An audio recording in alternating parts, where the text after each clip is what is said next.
Good evening, everyone. Thank you for joining us today, May 13th, 2024, for our bi-weekly guided meditation and Dharma talk. We're also simultaneously live streaming via our YouTube channel and through Facebook Live. So I am delighted to see so many people jumping in already. How wonderful. I'm Vladimir. I am the founder of the Blue Lotus Meditation and Mindfulness Center. We are here located in central Minnesota, in Brainerd. And we are just delighted to see so many people practicing the Dharma with us these days. It's wonderful.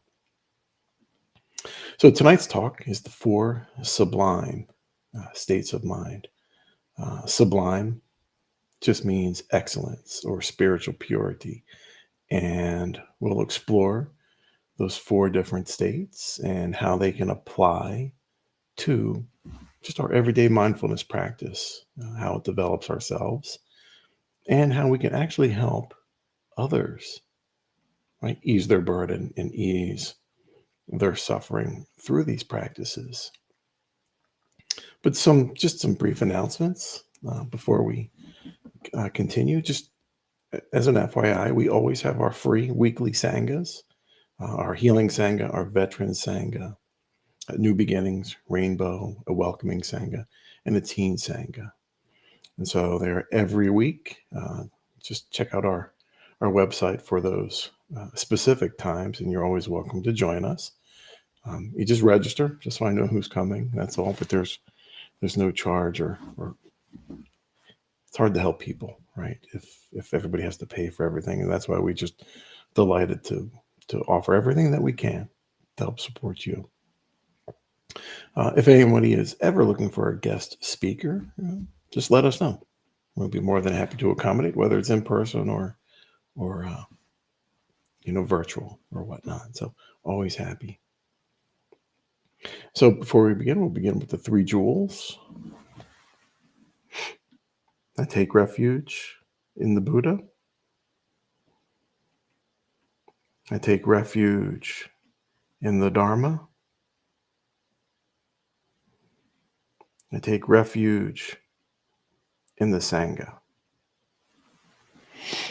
It's always appropriate to begin and end our Dharma talks and guided meditations with the 3 jewels, paying homage to the Buddha, to his teachings, the Dharma, and to you, the Sangha. Right? We respect all of you, and that's why we do that, and we respect the Buddha most certainly as well, and his teachings. So tonight's topic, again, the 4 sublime states of mind. And why don't we consider that a little bit more and start off with a wonderful guided meditation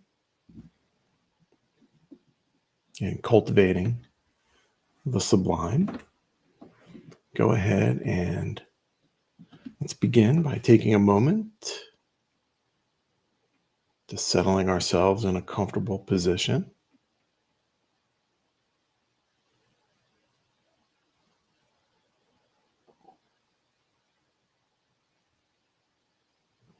You may close your eyes or keep them open, slightly open with a soft focus, looking downward a few feet in front of you, if you choose.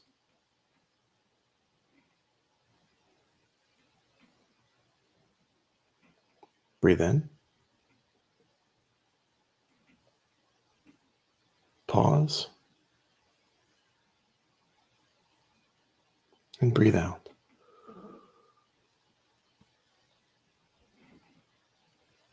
You're invited to allow a half smile to rest on your face as well.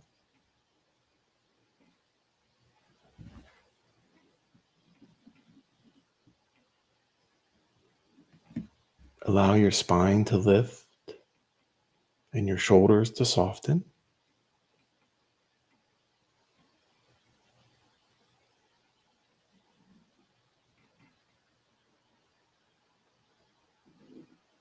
And soften your belly as you continue settling in.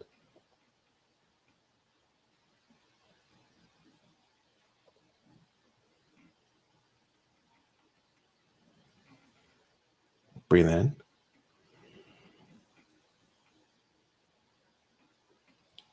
Pause. And breathe out.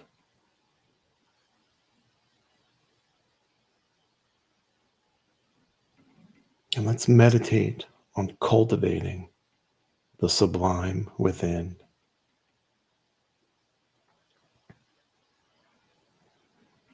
We all have it inside.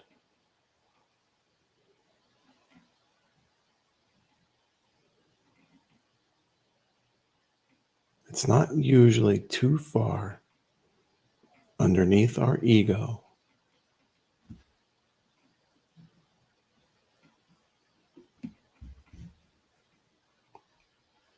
Simply waiting for the realization that it exists.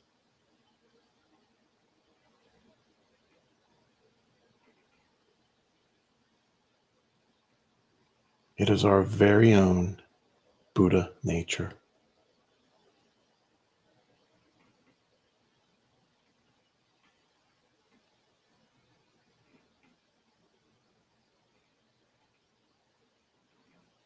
To let go of ego and nurture our Buddha nature, we need to cultivate the sublime mind.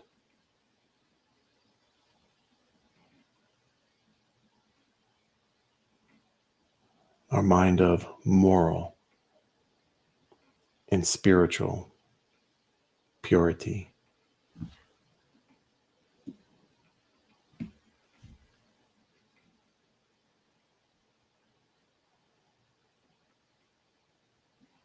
We nurture the loving kindness within.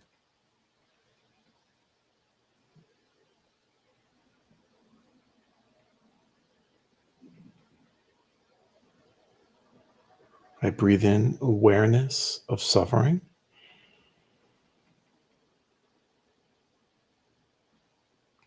I breathe out loving kindness for all beings.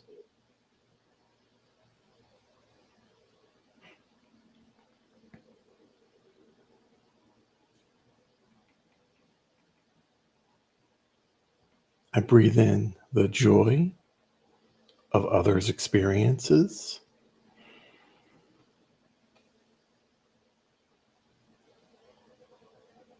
I breathe out and share sympathetic joy with all beings.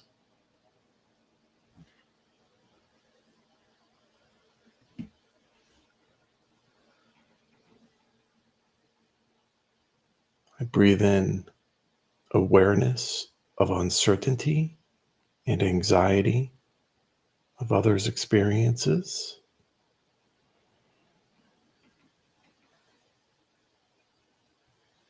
I breathe out compassion to help ease their burdens.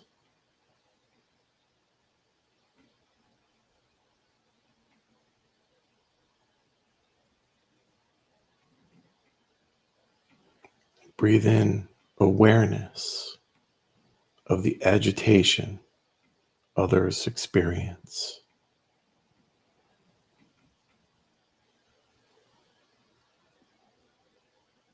I breathe out equanimity or mental stability to ease their agitation.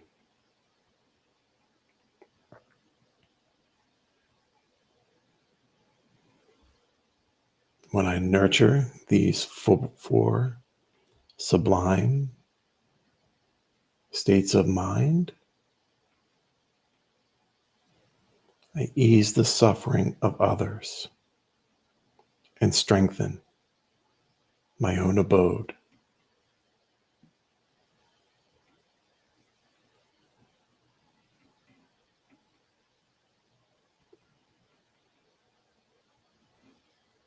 Go ahead and begin to open your eyes slowly. Reorientate yourselves around your surroundings before you stand up. if you choose. Just orientate yourselves differently. Wonderful. The 4 sublime states of mind are strong. They're nurturing, they're compassionate, and they're able to strengthen our own practice when we mindfully focus on them and develop them so that we can certainly benefit ourselves in our own practice. But we also help others when we do that. But what does it mean to have a sublime state of mind? Well, there's a couple definitions for it. But one is certainly the 90s band, Sublime, right? There's also the chemistry definition, which we're not really going to focus on, right? It's only the Buddha definition, right? And it really means to elevate to a high degree of moral or spiritual purity or excellence, right? Keeping our minds pure. And that doesn't mean that a stray thought may come through or not, right?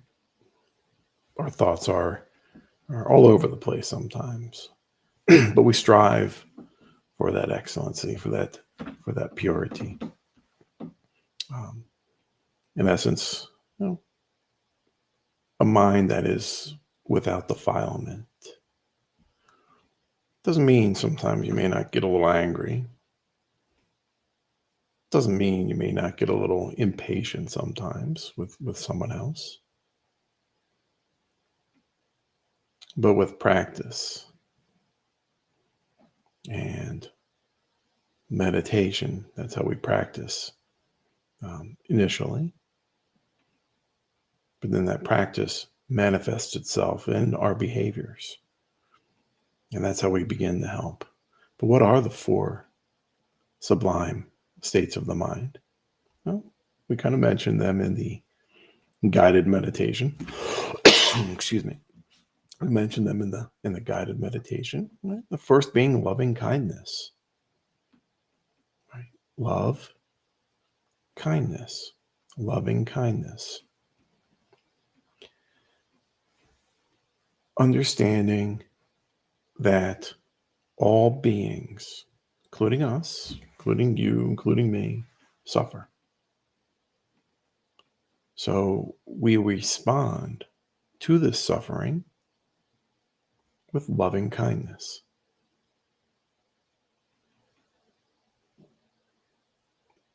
When we respond otherwise, we increase suffering. Not only for them, but for ourselves. So it's important. It's the first one also, loving kindness. So we have to really and truly nurture our own loving kindness. And when we're able to nurture loving kindness, we're not evil to someone else. We're not petty with someone else. We're not short with someone else.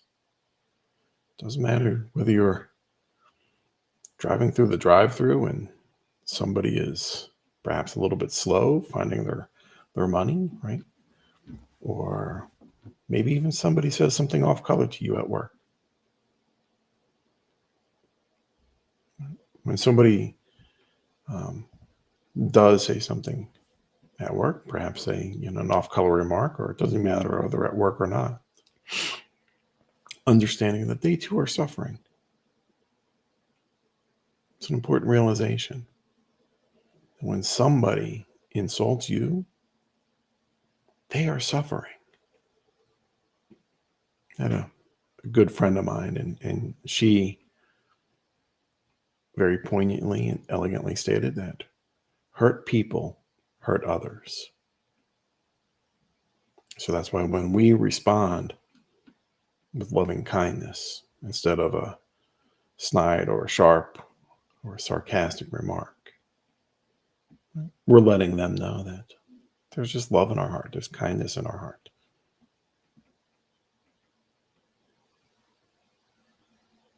The other condition or the other state of the sublime state of mind is sympathetic joy. Right? We're familiar with joy. Right? Perhaps we get a wonderful Mother's Day card. Right? I didn't get a Mother's Day card. I'll get one for Father's Day. But perhaps you got a Mother's Day card, right, from your children. That's joy. But sympathetic joy is also taking in the joy of others' experience. Not just when a joyful event happens to us, but understanding that and partaking and being with that person when they too are having a joyful moment. Think about the joy of a parent, right? Watching a child grow, right? Watching them do all of their first steps, rolling over, first words. But now translate the feelings that you got in that joyfulness of watching your child with their accomplishments. Translate that to the joy with someone else. It's May right about now, right? So we're getting a lot of graduations from universities and high schools. And many graduates will walk across the stage. It's taking joy in others' accomplishment that you can feel joyful about. Whether they finished high school, whether they finished university, whether they got a promotion at work. Doesn't matter. Sympathetic joy. A good, very nice little poem or a little stanza to reflect on about that is the more deeply one drinks of this spring, the more securely one becomes in one's own abundant happiness. The more bountiful it becomes to relish the joy of other people. Remember, there's a lot of suffering in this world, a lot of sorrow, a lot of despair. And so when we can express and nurture our own sympathetic joy for someone else, that nurtures our own wellspring of happiness inside. That's why it's one of the four of the sublime states of mind. Taking joy in others. And that brings joy within you as well. The next, compassion. Right? Compassion towards yourself and towards others. So compassion is a little bit different than empathy. Empathy is acknowledging and understanding how somebody else is feeling. Right? I can understand that perhaps you had a traumatic experience or a hard day at work or something just didn't go your way. Yeah, I've been there too. You've been there as well. And so empathy is just understanding, being able to relate to someone else's sorrow or suffering. Compassion is a little bit more active. Right? Maybe it is kind words that you state. Maybe it's a supportive hug. It could even be a donation, some type of activity. Compassion is a little bit more engaged. Doesn't mean you're necessarily solving their problem by a hug or a kind word, but you're letting them know that you are active in their well-being, that you care. Loving kindness. right? The first part of the first quality, first state of the sublime states of mind. Compassion for all living beings. When in my morning meditations, one of the mantras that I say to myself is, let my compassion towards all living beings be as boundless as the universe. The universe is vast, and the universe is continually expanding. So letting our compassion be as boundless as the universe.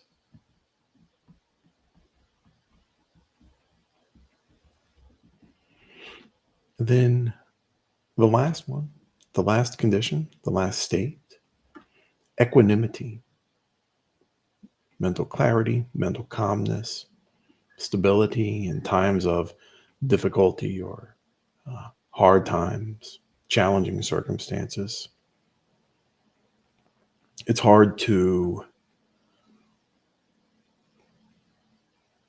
competently and skillfully navigate or complete or come through a difficult time if we're all over the place, if we're scattered, we don't have a disciplined mind. Thoughts go everywhere. And oftentimes, after thoughts come actions. So if we have disarrayed thoughts, we can oftentimes have disarrayed actions leading to more suffering. Personal experience. I was in a building one time, and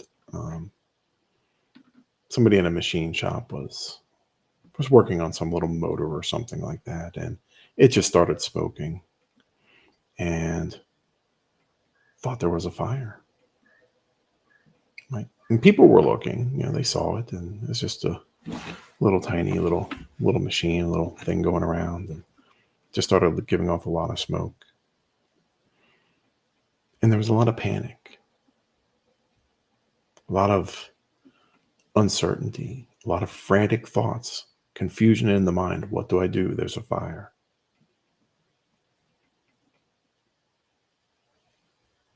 All it needed to happen was to unplug it. Just pull the plug out. It stopped. Smoke went away. So when you have equanimity of the mind, balance of the mind, mental clarity, you can respond to situations skillfully. That decreases suffering as well.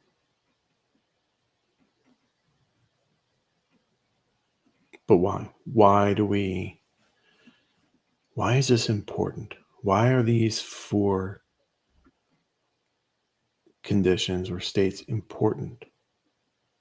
Well, when developed and practiced, we lose the ability to be angry, to be vengeful, jealous, or violent towards one another. And we can respond to uncertain times with equanimity, with clarity, skillfulness. We can respond towards others with compassion or sympathetic joy. And we can respond to ourselves and others with loving kindness as well. And when we nurture and develop and practice these 4 states, we notice that those positive qualities, those positive states, are incompatible with their opposites. So for loving kindness, when we develop loving kindness, it's impossible for us to be evil to someone else, to be violent. When we develop loving kindness, we develop, we also help nurture our sympathetic joy. So the opposite of sympathetic joy would be jealousy. We remove jealousy.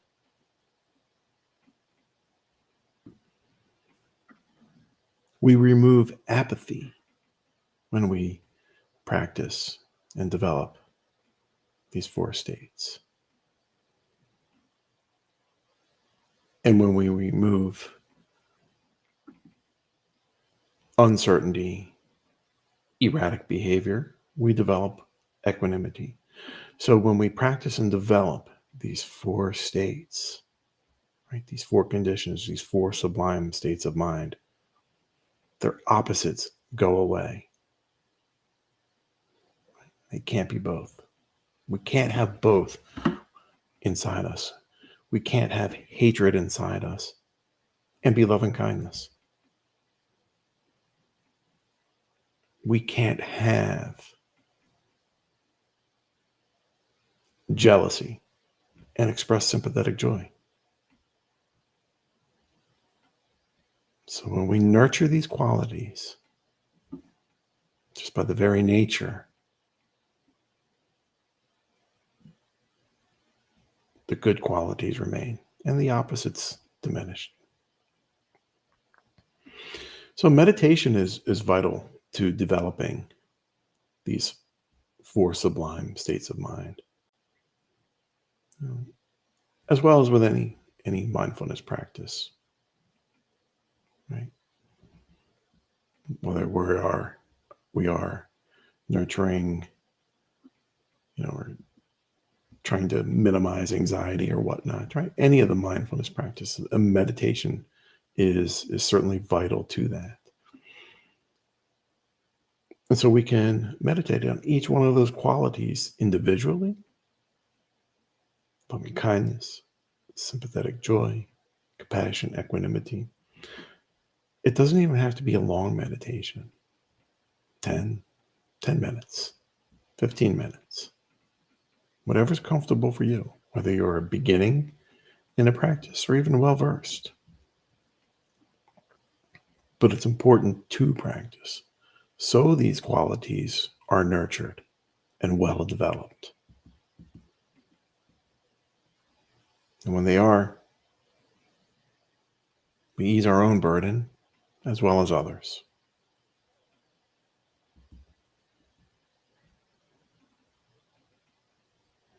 So our next talk will be on May 27th. And that one will be on parental expectations and our children's paths. Right? Since we have Mother's Day was yesterday and Father's Day is coming up. Very often as parents, we certainly want the best for our children. Sometimes we have to think about our own expectation and their path. So nurturing a mindful relationship between our children and ourselves. And so May 27th, 6 p.m. And we'll end with our 3 jewels this evening.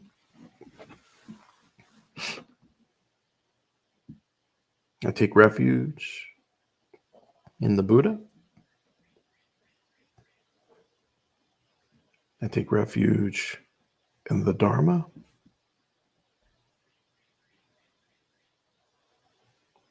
I take refuge in the Sangha.